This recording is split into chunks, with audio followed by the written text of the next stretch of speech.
வணக்கம். இன்றைய தமிழ் எஃப்எம்மின் இலங்கை செய்திகளோடு இணைந்து கொள்ளும் நான் மகளினி கமலநாதன். ரணிலுடன் இணையும் பிரபலங்கள். பான் விலை தொடர்பில் கடைக்காரர்களுக்கு விடுக்கப்பட்டுள்ள எச்சரிக்கை. மாகாண நிர்வாக சேவை அதிகாரிகள் தொடர்பில் வெளியான புதிய சுற்றறிக்கை. இலங்கைக்கு இலவச விசா திட்டத்தை அறிமுகப்படுத்திய நாடு. மொட்டு கட்சியின் வேட்பாளர் குறித்து நாளை அறிவிப்பு. மத்தள சர்வதேச விமான நிலையத்தில் திடீரென உயிரிழந்த அதிகாரி.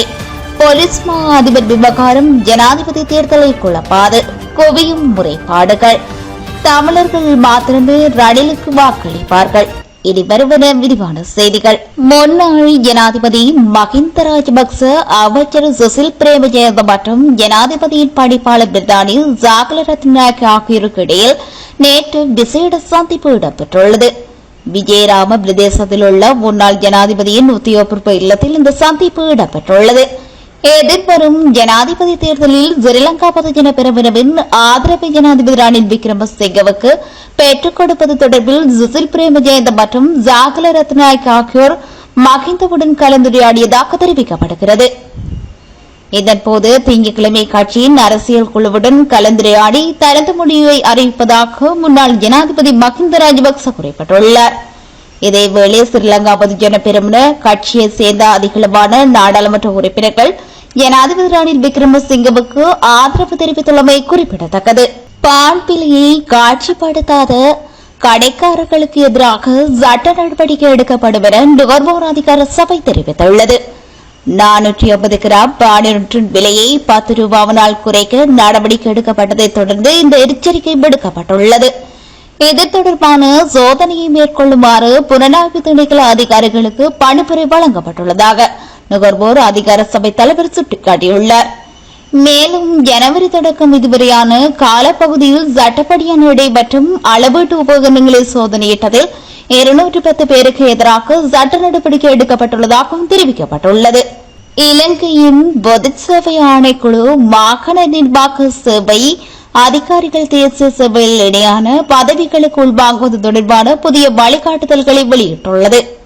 இந்த வழிகாட்டுதல்களை கொண்ட புதிய சுற்றறிக்கை ஏற்கனவே 2020 ஜனவரி 30 மற்றும் 2024 பிப்ரவரி 27 ஆகிய தேதிகளில் வெளியிடப்பட்ட முந்தைய சுற்றறிக்கைகளில் மாற்றங்களை கொண்டு வந்துள்ளது. வழிகாட்டுதல்களின்படி மாகாண பொது சேவைகளான கற்பித்தல், தாதி துணை, மருத்துவ சேவை போன்றவற்றில் பணியாற்றுபவர்கள் அதிகாரத்தை வைத்திருக்கும் தொடர்புடைய நியமன அதிகாரியால் தேசிய சேவையில் உள்ள இணையான பதவிக்கு உள்வாங்கப்படலாம்.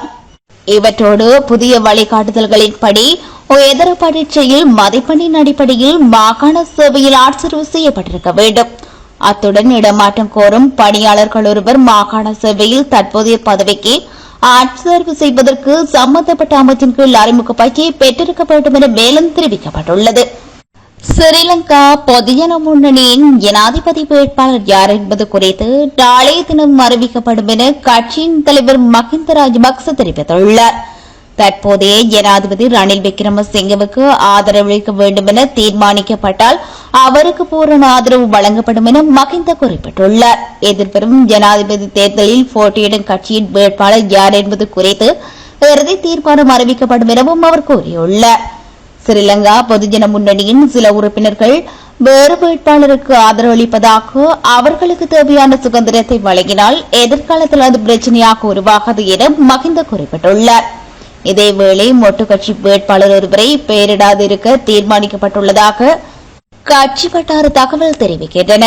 இவ்வாறென்றும் மொட்டு கட்சியின் ஆதரவு யாருக்கு என்பது குறித்து அநேகமாக நாளை அறிவிக்கப்பட உள்ளது. மத்தள சர்வதேச விமான நிலையத்தில் ஜொங்கா அதிகாரி ஒருவர் திடீரென உயிரிழந்துள்ளார். விமான நிலையத்தின் ஓய்வறையில் இருந்தபோது அவர் உயிரிழந்துள்ளதாக மத்தள போலீசார் தெரிவித்துள்ளனர். டொக்மலே பன்னிப்பட்டிய பிரதேசத்தைச் சேர்ந்த சுங்க அதிகாரியை இவ்வாறு உயிரிழந்துள்ளார். மேலும் அவரது மரணத்துக்கான காரணத்தை கண்டறிய விசாரணைகளை ஆரம்பித்துள்ளதாக மத்தள போலீசார் குறிப்பிட்டுள்ளனர். தேர்தல் காலங்களில் போலீஸ் மா அதிபருக்கு அனுப்பப்படும் கடிதங்கள் சிரேஷ்ட பிரதி போலீஸ் மா அதிபருக்கு அனுப்பப்படும் என தேர்தல் ஆணைக்குழுவின் முன்னாள் தலைவர் மஹிந்த தேசப்பிரிய தெரிவித்துள்ளார். தேவைப்பட்டால் போலீஸ் ஆணைக்குழு, பொதுச்சேவை ஆணைக்குழு அல்லது உயர் நீதிமன்றத்தை நாடுவதன் மூலம் ஒரு தற்காலிக போலீஸ் மா அதிபரை நியமிக்க முடியும் என தேசப்பிரிய கூறியுள்ளார். அதே நேரம் போலீஸ் மா அதிபரின் கடமைகளை ஒரு மோதபிரதி போலீஸ் மா அதிபர் தற்காலிகமாக நிறைவேற்றலாம். பொது பாதுகாப்பு அமைச்சகத்தின் செயலாளர் மூலமாகவும் உத்தரவுகளை வழங்க முடியும் என்று அவர் சுட்டிக்காட்டியுள்ளார். இந்த நிர்வாக நடவடிக்கைகள் போலீஸ் மா அதிபரின் இடைநீக்கத்தால் ஏற்படக்கூடிய சாத்தியமான இடையூறுகளை திறம்பட தணிக்கும் என தேசப்பிரிய வலியுறுத்தியுள்ளார்.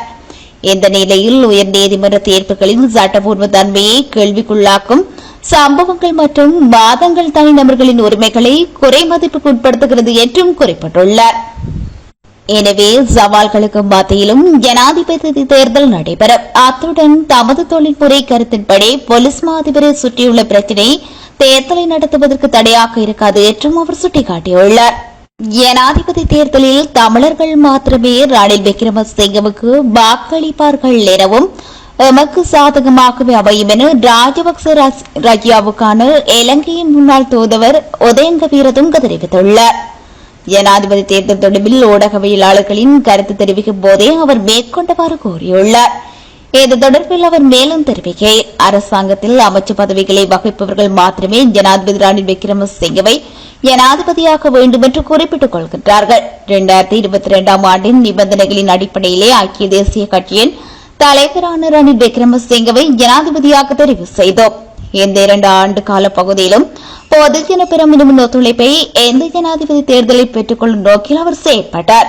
உள்ளாட்சி அரசாங்கத்தில் எவ்வாறு சுதந்திர கட்சியை பலப்படுத்தினாரோ அவ்வாறு பொதுஜன பெருமினவையும் பலவீனப்படுத்த முயற்சித்தார். நாங்கள் அதற்கு இடமளிக்கவில்லை. இதற்கமைய பொதுஜன பெருமினவின் உறுப்பினரை வேட்பாளராக களமிறக்க தீர்மானித்துள்ளோம் என்று கூறியுள்ளார். நாட்டின் பல பிரதேசங்களில் கடும் காற்று மற்றும் கடல் கொந்தளிப்பு தொடர்பில் வளிமண்டலவியல் திணைக்களம் சிவப்பு எச்சரிக்கை ஒன்றை வெளியிட்டுள்ளது. இந்த அறிவிப்பு நேற்று அதிகாலை 3 மணிக்கு வெளியிடப்பட்டுள்ளதுடன் அடுத்த 24 மணித்தியாலத்துக்கு செல்லுபடியாகும் என அந்த திணைக்களம் குறிப்பிட்டுள்ளது. அரபிக்கடல் மற்றும் வங்காளம் விரிகுடா கடற்பரப்பில் உள்ள 2 நாள் கடற்தொழிலாளர்கள் மற்றும் கடற்சார் சமூகம் இது தொடர்பில் அவதானத்துடன் செயற்படுமாறு அறிவுறுத்தப்பட்டுள்ளது. இதேவேளை ஜப்ரகபுவா மேல் மற்றும் வடமேல் மாகாணங்களிலும் கண்டிக்கால நுவரெலியா மற்றும் மாத்தறை மாவட்டங்களிலும் பல தடவைகள் மழை பெய்யக்கூடும் என வளிமண்டலவியல் திணைக்களம் தெரிவித்துள்ளது. மத்திய மலைநாட்டின் மேற்கு சரிவுகளிலும் வடக்கு வடமத்திய மற்றும் வடமேல் மாகாணங்களிலும் திருகோணமலை பொனராக்கலை மற்றும் அம்பாந்தோட்டை மாவட்டங்களிலும் அவ்வப்போது 50-55 கிலோமீட்டர் வேகத்தில் பலத்த காற்று வீசக்கூடும். நாட்டின் ஏனைய பகுதிகளில் அவ்வப்போது 30-40 கிலோமீட்டர் வரை ஓரளவு பலத்த காற்று வீசக்கூடும் என வளிமண்டலவியல் திணைக்களம் மேலும் தெரிவித்துள்ளது. யாழ்ப்பாணம் பெலிப்பளையில் உள்ள பிரபல பாடசாலையொன்றில் தரம் 10 கல்வி கற்க மாணவர் ஒருவரை ஆசிரியர் தாக்கியதில் மாணவன் யாழ் போதனா வைத்தியசாலையில் அனுமதிக்கப்பட்டுள்ளார். சம்பவம் தொடர்பில் தெரிய வருவதாவது, குறித்த பாடசாலை மாணவர்கள் சிலர் ஒரே மாணவனுடைய பேனாவை சுவரில் எறிந்துள்ளனர். பேனா உடைந்த நிலையில் இருந்ததால் சம்பந்தப்பட்ட மாணவர்களை பொறுப்பாசிரியர் ஒருவர் விசாரணை செய்துள்ளார். இந்நிலையில் குறித்த ஆசிரியர் நடந்தவற்றை கோருமாறு மாணவனை கேட்டதற்கு அங்கு நடந்த சம்பவத்தை மாணவன் தெரிவித்த நிலையில் அவரை இழுத்துச் சென்று கன்னத்தில் தாக்கியுள்ளதாக தெரிய வருகிறது. சம்பவம் தொடர்பில் மாணவன் பெற்றோரிடம் முறையிட்ட நிலையில் பெல்லிப்பளை போலீஸ் நிலையத்தில் முறைப்பாடு பதிவு செய்யப்பட்டுள்ளதுடன் மாணவனுக்கு காது பகுதி வலி காரணமாகவே யாழ் வைத்தியசாலையில் அனுமதிக்கப்பட்டுள்ளார். இது தொடர்பில் பாதிக்கப்பட்ட மாணவனின் பெற்றோருடன் தொடர்பு கொண்டு மேலும் பல தகவல் பெறப்பட்டுள்ளன. பாதிக்கப்பட்ட மகன் நேற்று யாழ்ப்பாண வைத்தியசாலையிலிருந்து வீடு திரும்பியுள்ளார். மகனை தாக்கிய ஆசிரியர் இவ்வாறு பல மாணவர்களை பாடசாலையில் காட்டுமுராண்டித்தனமாக தாக்குவது வளவியேற்றும் எனது பிள்ளை கீழே இருந்து பேனாவை எடுத்து சென்ற நிலையில் பேனா அவ்வாறு உன்னிடத்தில் வந்தது என கேட்டு குறித்த ஆசிரியர் சீருடைய பிடித்து இழுத்து அவரின் கன்னத்தின் பகுதியை தாக்கியதாக எனது மகன் தெரிவித்தார் என பெற்றோர் மேலும் குறிப்பிட்டுள்ளனர். 32 தொடருந்து சுரங்கங்களின் தரம் தொடர்பில் ஆராயப்பட உள்ளதாக தொடருந்து திணைக்களம் தெரிவித்துள்ளது. தொடர்ந்து மார்க்கத்தின் கண்காணிப்பு முகாமையாளரினால் இந்த வேலை திட்டம் முன்னெடுக்கப்பட உள்ளதாக அந்த திணைக்களம் குறிப்பிட்டுள்ளது.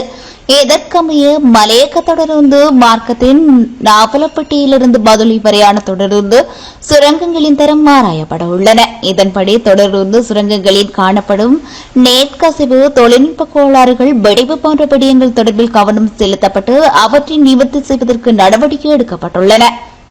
இலங்கை உள்ளிட்ட 55 நாடுகளுக்கு இலவச விசா திட்டத்தை அல்ஜீரியா அறிமுகப்படுத்தியுள்ளது. அல்ஜீரியாவின் சுற்றுலா பயணிகளுக்கான பயண நடைமுறைகளை இலகுவாக்குவதன் மூலம் சுற்றுலாத்துறையை மேம்படுத்த இந்த புதிய இலவச விசா கொள்கை அறிமுகப்படுத்தப்பட்டுள்ளதாக தெரிவிக்கப்பட்டுள்ளது. மேலும் புதிய விசா கொள்கையை அறிமுகப்படுத்தியதன் மூலம் வட ஆப்பிரிக்கா நாடுகளின் சுற்றுலாத்துறை முன்னேற்றம் அடைந்து வருவதாக தெரிவிக்கப்பட்டுள்ளது. இத்துடன் இன்றைய நாளுக்கான தமிழ் FM இலங்கை செய்திகள் இனிதே நிறைவு பெறுகின்றன.